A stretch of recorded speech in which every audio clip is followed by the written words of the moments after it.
Hello বন্ধুরা, good morning. Welcome back to our channel Puja Partha creation. আশা করছি তোমরা সবাই ভালো আছো, সুস্থ আছো। আমরাও বেশ ভালো আছি, সুস্থ আছি।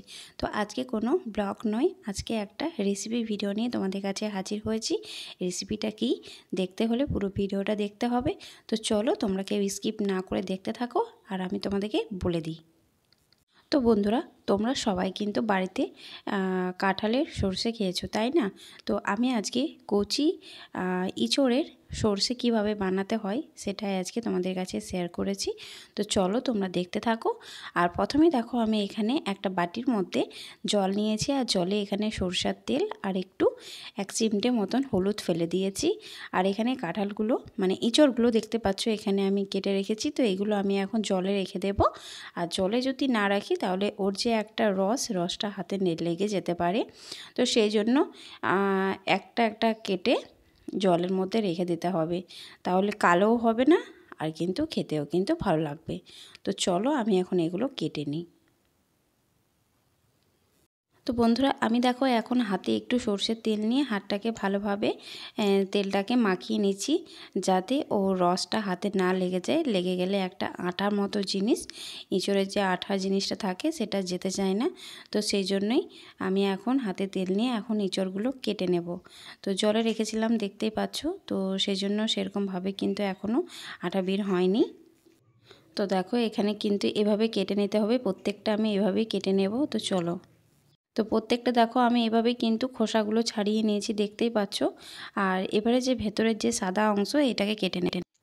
তো বন্ধুরা, পুরো ভিডিওটা তোমরা দেখে জানাবে যে তোমাদের কেমন লেগেছে রেসিপিটা, কারণ বাড়িতে সবাই কিন্তু কাঁঠালের সরষে খেয়েছো। আর এই প্রথমবার আমি মানে এই বছরের প্রথমবার আমি ইঁচড়ের সরষে বানালাম। ইঁচড়ের সবজি বানিয়েছি, কিন্তু ভাবলাম আজকে সরষে বানাতে, তাই বানালাম। তো দেখো আমি ডুমো করে কেটে নিয়েছি। আর এখন আমি এটা কুকারের মধ্যে একটা সিটি দিয়ে দেব, তাহলে কি হবে, সেদ্ধ হয়ে যাবে।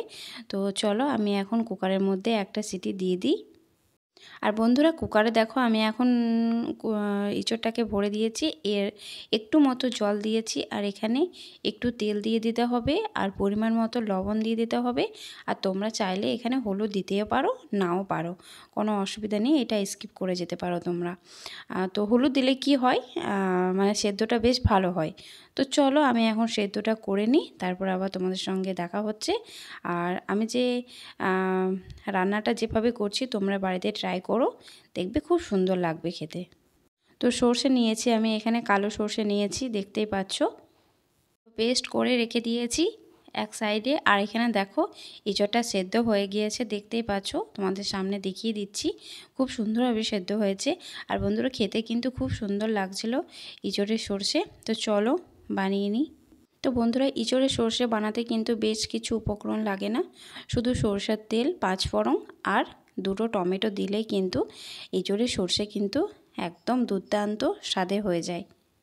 তো দেখো এখানে টমেটোগুলো কিন্তু সেদ্ধ হয়ে গিয়েছে। এখানে আমি এখন যে সরষেটা পেস্ট করে রেখেছিলাম এটা দিয়েছি। আর একটু তোমরা চাইলে একটু ঝাল দিতে পারো, ঝাল দিলে কিন্তু সরষেটা খেতে ভালো লাগে। তো দেখো আমি এখানে সব কিছু দিয়ে দিয়েছি, পরিমাণ মতো লবণ, হলুদ, আর সঙ্গে আমি একটু চিনি দিয়েছি। তো এটা এখন ভালোভাবে মিশিয়ে নিতে হবে, যাতে গন্ধটা সরষের চলে যায়। আর দেখো গন্ধ বেরিয়ে গিয়েছে। আর এখন দেখো আমি এখানে ইঁচড়টা দিয়ে দিয়েছি, তো ভালোভাবে মেখে নিতে হবে। তো চলো এভাবে আমি এখন মেখে নিই, তারপরে তোমাদের সামনে আবার দেখা হচ্ছে।